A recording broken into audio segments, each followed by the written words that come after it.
In 5 nursing homes across western Pennsylvania, over a span of 2.5 years, 17 people die, all of them at night, all on the same nurse's shift. Her name is Heather Presti, a night LPN, quiet, dutiful, clocking in at 8 in the evening and working straight through to morning. At one of those facilities, Bel Air, her co-workers in the smoking area have a nickname for her. They call her the Killer Nurse. Not a tabloid headline, not something invented by defense attorneys. It is a working nickname, passed around in the hallways in real time by the people who see her every night. Bel Air runs an internal review and closes it with a single line: nothing found. Presti submits her resignation and moves on. That same evening, she texts her mother. In that text is a phrase that, a couple of years later, will end up on a prosecutor's desk and become one of the central documents in the case against her. Presti calls it pillow therapy. That is how she describes what she would like to do to the patients she sees on her night rounds. Over 4 years, she goes through 11 facilities in 4 counties of western Pennsylvania. Every new place has no idea how the last one ended. Her LPN license, the only paper that follows her, is clean. Not one formal sanction, not one complaint that made it to the state regulator. The real question here is not how one person kills 17 patients. The real question is this: how does the nickname the Killer Nurse get spoken out loud in the staff room and at the nursing station, while for 2.5 years no one picks up the phone and calls the police? To understand that, you have to go back to the beginning, to the moment Heather Presti first walks into medicine. Before people, she had another profession: veterinary technician. That is the support role at an animal clinic. They prep for surgery, draw blood, restrain animals, assist at appointments. And importantly for this story, they take part in euthanasia procedures. Not the doctor who makes the decision, but the hands that carry it out. That is her everyday work for several years, before she moves on to humans. After that, Presti earns an LPN license, Licensed Practical Nurse, the entry tier of mid-level nursing staff in the United States, not an RN, registered nurse, with broader authority and required academic training. LPNs go through a shorter program at technical schools and community colleges, and their work is routine. Injections, IV drips, blood pressure and blood sugar, night rounds, care for bedridden patients. In Pennsylvania nursing homes, the LPN is the workhorse of the night shift. They are catastrophically understaffed. The profession burns people out. Turnover is enormous. License in hand, Presti finds work almost immediately. First in one facility, then another. From the very first jobs, she is remembered as a difficult coworker, irritable, rude to patients, in constant conflict with staff, always complaining about the workload, about management, about the fact that she has to work with the elderly. People remember it, but it is not enough for a complaint to the state. On paper, she is an average nurse with average experience and no formal infractions. Her professional skill, working with a syringe and calculating drug doses, it travels with her from the vet clinic to the nursing home ward. Not a word about that in her resume. No one at her interviews asks. None of her future employers asks the simplest question of all. What exactly did you do at your previous job? Moving from one nursing home to another becomes a way of life for Presti. From the late 2010s through 2023, 11 different facilities. Nursing homes, rehabilitation centers, long-term care facilities, post-acute rehab. In some places she stays a year and a half. In others, she leaves within months. In the long-term care industry, that kind of turnover is a loud signal. Either a person is being pushed out, or they walk after a serious conflict. When an employee changes 11 jobs in one industry in 4 years, something is not adding up. But in Pennsylvania, nursing homes, there is no shared database where the real reason for separation gets logged. No internal registry that the HR departments of other facilities can access. When hiring, an employer sees only the LPN license and the resume the candidate fills out themselves. By law, the previous employer can confirm only employment dates and job title. If the employee left voluntarily, and Presti always leaves voluntarily, there are no formal complaints against her. Her path on the map keeps moving farther west across Pennsylvania through 4 counties: Butler, Armstrong, Westmoreland, Allegheny. Every new team takes her on as a new employee with no history. The director of nursing looks at her paperwork, sees a clean license, remembers the shortage of night LPNs, and signs the hire. A few months later, patients at that facility will start dying. 6 months after that, Presti will hand in her notice and move on to the next place, where again, no one knows her. December 2020, Butler County. The facility is Quality Life Services Chicora, one of those nondescript single-story buildings on the edge of a small town with a parking lot, a state flag at the entrance, and double occupancy rooms. Presti works the night shift. According to prosecutors, that night one of the patients is given a medication that was not prescribed to him. In other episodes, the medication was prescribed, but not in the dosage recorded in the chart. In medical terms, the condition that develops is severe hypoglycemia. The patient loses consciousness. By morning, the next shift finds him with no signs of life. The death is recorded as natural. Elderly patient, weakened condition, night, diagnoses in the chart. No investigation, no autopsy ordered. Families most often do not push for one. We are talking about an elderly patient with chronic illness. The body is released to the family. The medical chart has a standard cause of death entry. The shift report shows nothing unusual. On paper, just another quiet night on the floor. By the time of the indictment, this case will be part of the charges against Presti. But in December 2020, no one is asking questions.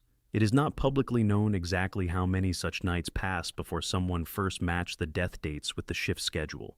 By the Attorney General's office timeline, the chain starts here, late 2020.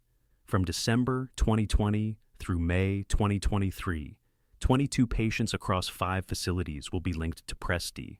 17 of those cases will go into the indictment as deaths.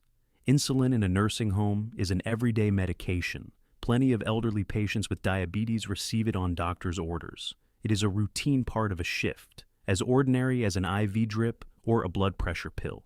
For a diabetic, insulin is medicine. Outside of medical indications, it is a drug whose deviations can be dangerous. On morning rounds, staff often see what looks like a peaceful passing in sleep. Autopsies on elderly patients in Pennsylvania, as in most states, are rare. Age, medical history, chronic diagnoses, all of it explains things logically. Another challenge for investigators is that standard post-mortem toxicology cannot confirm interference. You need a targeted test, which is ordered only when there is a specific suspicion. According to prosecutors, among the victims were patients for whom insulin was not prescribed at all. That will become one of the key proofs of intent. The medical error defense is almost impossible to build in those cases. Among the victims is Irene Simons, 78, not a diabetic. Her case will become one of the foundations of the intentional death charges. There is one more important detail.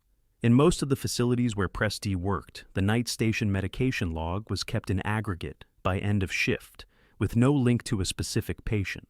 That meant individual manipulations at night left no paper trail. If the standard exam does not look for any of this by default, what else could have stopped what was happening besides pure chance and one attentive doctor? By the time of her arrest, Presti is linked to 22 patients. 17 of them died after her night shift. This is not the uniform group that short news recaps often portray. Victims range from 43 to 104 years old. Among the dead is James Matt Bardo, 55. His episode will carry one of the murder counts. Gerald Shrum Sr., 90. A Korean War veteran who spent his life working in steel. His name will be read aloud at sentencing. His daughter will step up to the microphone and say that her father survived a war and decades on the factory floor, but he did not survive the night nurse at his nursing home. Nicholas Symbol, 43, the youngest of those whose deaths are charged as murder, not your typical elderly patient. He was at the rehab facility after serious health problems. Irene Simons, 78. Her case will later become central for the prosecution. For another reason, one the prosecution will return to at the end of the process. The names of the other victims appear in case materials under separate counts. Among them are patients with severe diagnoses and people who would have been discharged home within weeks. Presti worked at 5 facilities that will appear in the indictment. Quality Life Services Chicora in Butler County. Sunnyview, also in Butler. Premier Armstrong Healthcare and Rehabilitation Center in Armstrong County. Bel Air Healthcare and Rehabilitation Center in Westmoreland County, and Concordia at Rebecca in Allegheny County, 4 counties of western Pennsylvania. Different teams, different shift supervisors, different management, different patient populations. They have only one thing in common: the same person who keeps walking in for the night shift. At hearings, the prosecution will keep coming back to one question. What did these 22 patients have in common from the defendant's point of view? An answer from Presti herself will never come. The episode with the patient who was not diabetic will break the mercy-killing defense line harder than anything else. There is simply no medical logic of help in that case. Bel Air Healthcare and Rehabilitation Center in Westmoreland County is where the story of Presti first turns from a string of inexplicable deaths into a phrase said out loud. Staff at Bel Air start noticing a pattern. Too many deaths land on her shifts. Too often on morning rounds, a patient is found with no signs of life right after her night. At first, it is whispered, then said openly. The Bel Air staff comes up with a nickname for her: the Killer Nurse. Not something that appeared on forums after the arrest. It came up in the smoking area of the facility during the very period when Presti was still working shifts. It moves through the hallways as a grim joke and as a dull, low-grade fear at the same time. Someone on staff raises the question with management. The facility reacts. Bel Air runs an internal review. On its own, no call to the police, no notification to the State Department of Health. That decision is the key systemic failure of the whole story. The internal review is conducted by managers of the same facility where this nurse works. They have no authority to order a toxicology test, no right to exhume. They cannot pull patient charts from other facilities where Presti worked before. They look through their own internal paperwork and come to a conclusion that will define everything that follows. Nothing found, no proof. Presti submits her resignation and leaves. The nickname the Killer Nurse stays behind at Bel Air as an internal ghost story, the kind a veteran might whisper to a new hire in the break room. Presti herself moves on to the next facility, where no one knows her and where her next night shift is already waiting. Her license still has no marks against it. The Bel Air internal investigation was never passed on to the state regulator. After her arrest, that fact will become one of the hardest questions for the entire industry. The main piece of evidence against Presti at trial will not be exhumation results, not shift schedules, not co-worker testimony. It will be her own messages. Between shifts, she texts with her mother almost daily. Sometimes dozens of messages per shift. That correspondence will later end up in the case file. During the investigation, both their phones are seized and the chat history is recovered. In her texts, Presti does not hold back. She refers to patients with words that will be read aloud at hearings: animals, pigs. She describes their condition in crude, contemptuous language. She complains that she has to care for them. At some point in the chat, a phrase appears that will become the signature of the entire case: pillow therapy. In context, it is an obvious hint at what she would like to do to her patients under the pretext of easing their suffering. Presti writes this to her mother more than once. The prosecutor will later put it bluntly. People do not write those words out of mercy. People do not write anything at all out of mercy. The threats in this correspondence reach far beyond the nursing home. The texts feature characters who have nothing to do with her job: the Taco Bell guy, the pizza man, the Arby's guy, random strangers, ordinary fast food workers, on whom she takes out her irritation for reasons of her own. She writes that she would like to hurt them too. That destroys any defensive framing of appointed pity for elderly patients. Her mother reads all of it, day after day, week after week, for several years. She does not call the police. She does not write to the regulator. She does not go to a doctor. She just keeps the conversation going. What exactly her mother replied has not been disclosed in full. One thing is known: the correspondence never broke off. After the arrest, those messages will land on the prosecutor's desk. They will become the central counter-argument against Presti's own mercy story, and the heaviest personal background for every family whose mother or father she called an animal. In late 2022, something happens that had not happened for over 2 years before. One person, an attending physician, notices what dozens of people around her should have already seen. Several of his patients, after the shifts of the same nurse, show unexplained blood sugar crashes and deaths. Hypoglycemia in patients whose diagnoses do not call for it. Too tight a coincidence in timing. Too clean a correlation with specific nights. This doctor takes a step that ends up flipping the whole story. He does not go to the director of nursing. He does not try to handle it inside the nursing home's administration. He does not write a memo to his supervisor. He files a formal complaint, straight to the Pennsylvania Department of Health.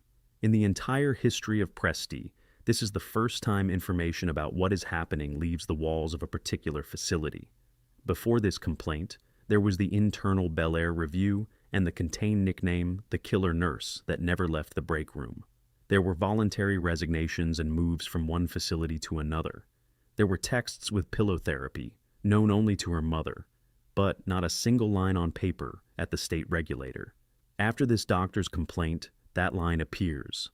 The Department of Health works through the material and refers it to the Attorney General's office. The case lands with the team of Attorney General Michelle Henry, who leads the Pennsylvania Prosecutor's Office. From that moment, the Presti story has a legal engine. The complaint turns into an inquiry. The inquiry turns into a full criminal investigation. In the very first stages, investigators realize this is not a single episode. They will have to comb through night shifts over 2.5 years in 5 facilities across 4 counties. As for what this doctor saw that dozens of her co-workers, directors, head nurses, and inspectors had failed to notice for 2 years, there is no public answer. Maybe it was simply one person who refused to play by the unspoken rule: do not carry it outside the hallway. The team of Attorney General Michelle Henry begins with the most boring thing of all: spreadsheets. Presti's shift schedules over several years for every facility. Patient death dates, also for every facility. The overlaps are far too tight to be chance. The picture becomes clear almost immediately. In the majority of cases, serious medical events and deaths line up with her shifts. For several cases, exhumation orders are granted. Legally, the procedure is complicated. You need a court order, family consent, or formal notification. You need medical grounds. Bodies are raised. Special toxicology testing is ordered, the kind that is not part of the routine protocol. Some of the results directly confirm the investigator's theory. The numbers do not match the medical prescription. Work on the charts continues. The team literally cross-checks the attending physician's orders page by page for each episode. From one case to the next, the picture repeats. Presti's night shift and a morning death recorded as natural. They seize her phone. They seize her mother's phone. They recover the chat, and the case file gains that very conversation that will be read aloud at trial, the last piece of the mosaic. At this point, the case stops being a suspicion. It becomes a criminal investigation with specific victims, a specific method, a specific correspondence, and a specific suspect. The AG's team understands this is not medical negligence or 2 or 3 episodes. They are dealing with one of the largest healthcare worker serial cases in the state's history. A single doctor's complaint at the end of 2022 has unfolded into a full-blown investigation with exhumations, toxicology tests, and an indictment that, by the time charges are filed, will contain dozens of counts. On May 25, 2023, Heather Presti is arrested. By then, the investigation already understands the case does not have 2 or 3 episodes, as it seemed at the start. The first charges are several murder counts and assault counts on patients. Presti is taken into custody. By court order, no bail. Investigators interview her former co-workers, pull HR archives, match shift schedules against records of deceased patients, and the case keeps growing. New names appear, new counties, new facilities where she worked and where there were suspiciously similar deaths. By the time of the final indictment, the case reaches the number that makes every headline: 22 affected patients, 17 deaths, 5 facilities, 4 counties. Prosecutor Michelle Henry makes a public statement. She says the scale of the case is unprecedented for Pennsylvania, at least in the category of crimes involving active medical staff. At the press conference, the names of the dead are read out. Reporters get materials in which night shifts and deaths are linked publicly for the first time.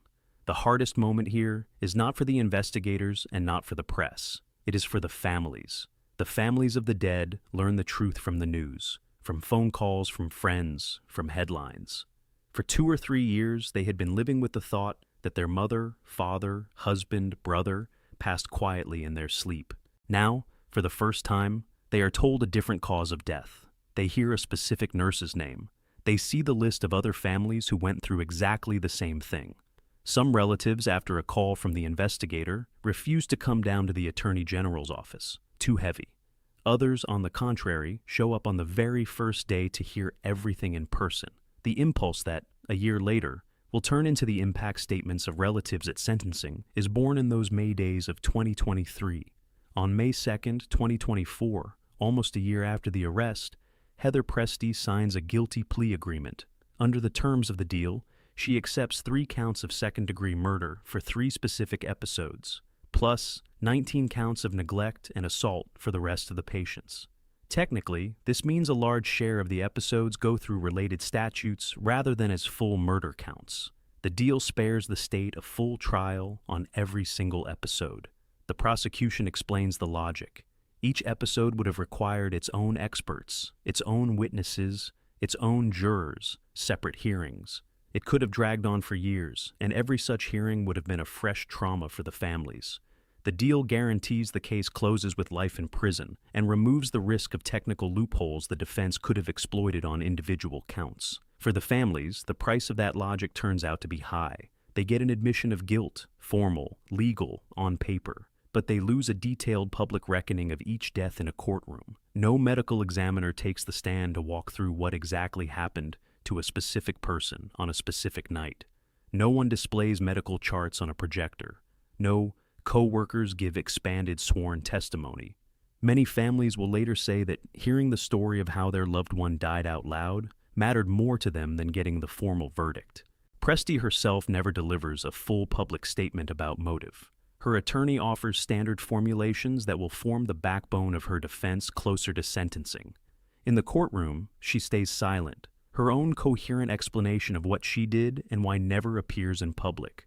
Sentencing comes later. The court hands Presti 3 consecutive life sentences, 3 life terms back to back, with no parole, the base frame of the sentence for the murder counts. On top of that, a separate term for the remaining episodes. From 380 to 760 years of imprisonment. Against the backdrop of 3 life sentences, the numbers look symbolic, but in the American system, they have a very concrete legal meaning. They close off any hypothetical appellate scenario. Presti is transferred to State Correctional Institution Muncie, a women's correctional facility in central Pennsylvania, one of the oldest women's prisons in the state. She will spend the rest of her life there. At the sentencing hearing, the families speak, the hardest part of the process. Relatives of the dead step up to the microphone one by one and read impact statements. The phrases that will spread across coverage are spoken there. Evil personified, pure evil. One of the relatives says a line that will become the headline of many publications. We lost our loved ones twice. First, when they were gone. The second time, when we learned it was not a natural death. That is the most precise wording of what the families in this case go through. The heavy loss splits in 2, the death itself, and the belated knowledge of how exactly that death happened. According to reports from the courtroom, Presti shows no remorse during the reading of the impact statements and does not address the families. Her own remarks are limited to a brief statement through her attorney. The families leave with a sentence and without an answer. What does a woman feel when she finds out her mother's real cause of death from a prosecutor's phone call 2 years after the funeral, and when she now has to live with the fact that the guilty party answers her impact statement with silence? The sentence does not close that. Presti's defense builds its line around the idea of mercy. The formula sounds like this. She hoped they would pass. She felt pity for their suffering. She did not want to prolong their pain. On paper, that fits the concept known as mercy killing, a nurse who takes it upon herself to end the suffering of terminally ill patients. Similar defense lines have appeared before in cases against medical staff. Prosecutor Michelle Henry dismantles that version with just a few facts. First, the choice of patients. Not all of Presti's victims were terminally ill. On the list are people who would have been discharged home within a few weeks of rehab. Middle-aged patients who were at the facility only temporarily. Nicholas Simbel, 43. There is no ending the suffering of the dying in those cases. Second, Irene Simons, 78. Not a diabetic. Not suffering from anything that calls for being eased out. She was given insulin that had not been prescribed to her at all. That destroys the entire medical logic of mercy killing. Administering a drug to a person who does not need it and who is not suffering from a progressive illness cannot be explained by the idea of pity. Third, the correspondence. The prosecutor reads fragments aloud. Animals, pigs, pillow therapy as a way to describe elderly people in their rooms, threats aimed at strangers, the pizza man, the Arby's guy, people with no connection to medicine at all. The prosecutor sums it up. This is not mercy, this is malice, not sympathy, disgust, not a desire to help, but a desire to be rid of them. A psychiatric evaluation was conducted in the case, but its full contents were never released publicly. It is known that Presti was found competent to stand trial and capable of understanding her actions. According to the limited public information, her clinical picture includes features tied to disrupted regulation of aggression and chronic irritability. Finding one clean motive in that mix is difficult. It is likely that several were operating at once, and none of them resembles the one the defense tried to show the court. The Presti story is not only the story of one person, it is the story of a system in which every individual failure, taken on its own, looks like a small thing, and together they add up to 17 deaths. The Bel Air internal review that never reached the regulator. 11 facilities in 4 years, a number that in any functioning HR control system would have triggered its own separate review. It did not. Any nurse with a clean license in Pennsylvania can move from facility to facility indefinitely, and prior turnover does not become a signal. HR departments simply do not get the full picture. LPN night shifts in Pennsylvania run with almost no external oversight. There is no head nurse on duty around the clock. Attending physicians do not sit on the floor at night. There are no cameras in patient rooms. That is a privacy question. The very work of a night LPN in a nursing home is built on trust. One person on the floor, minimal external control. The complaint that ultimately set everything in motion came from one specific doctor, not from the system, not from internal audit, not from a routine inspection. If that doctor had not written to the Department of Health in late 2022, Presti, in all likelihood, would have kept working. After the verdict, conversations begin in the state about reforming licensing and about making it mandatory to forward internal nursing home investigations to the Department of Health. Real legislative change in Pennsylvania moves slowly. How many more nicknames like the killer nurse are right now alive in the hallways of other facilities? And never leaving the break room, neither the state nor the industry as a whole has a clear answer. Heather Presti is at State Correctional Institution, Muncie. The case is closed by sentence. In substance, it is not. The real number of her victims may be higher than 17. Exhumations were not done in every suspicious case. There were neither the resources nor the legal grounds. A portion of the deaths that fell on her shifts went without targeted toxicology testing. The families of those patients who did not make it into the indictment are not formally counted as victims, and their cases are not discussed publicly. There is no complete public psychological portrait of Presti. The psychiatric evaluation was conducted in closed session. Individual fragments were mentioned at hearings, but a full picture, without academic work and without her own public interviews, does not exist.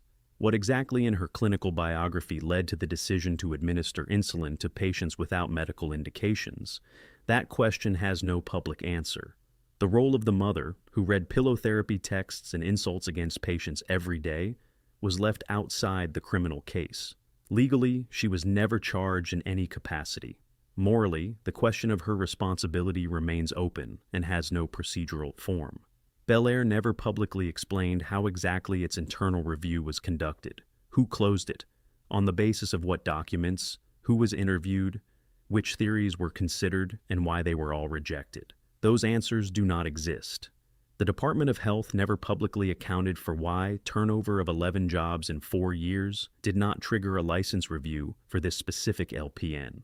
Presti herself does not give extended interviews. Journalists' requests to the prison go unanswered. The families live with an open question.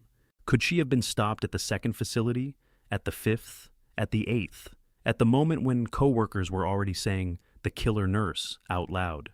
The verdict closes the story. In substance, it does not. It remains an example of how a quiet method and weak oversight come together as one.